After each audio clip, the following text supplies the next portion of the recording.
Expectations and what can be achieved sometimes don't align. What is the role of the attorney in counseling the client?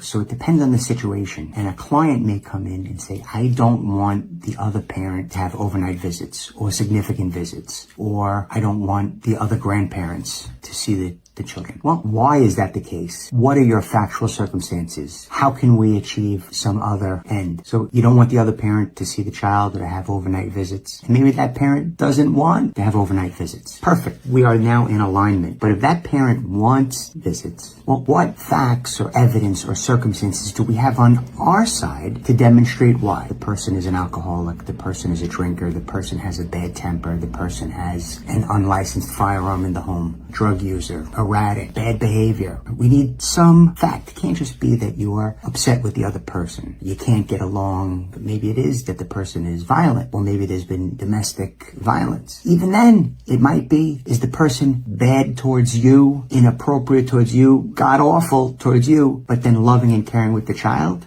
We run into a line there. So, and that's just an example in a custody case. But there are circumstances that clients want what they want, right? Sure, I want everyone to achieve and obtain the results they're looking for. But sometimes what a person wants is not in line with the law would provide. You have to reconcile the two. And part of my job, counsel you, is to discuss what we could seek and then what we might also settle for. Or we go forward, we proceed with what you want, we make the best case possible with the evidence that we have, and we let a judge decide. We could do that too. Either way.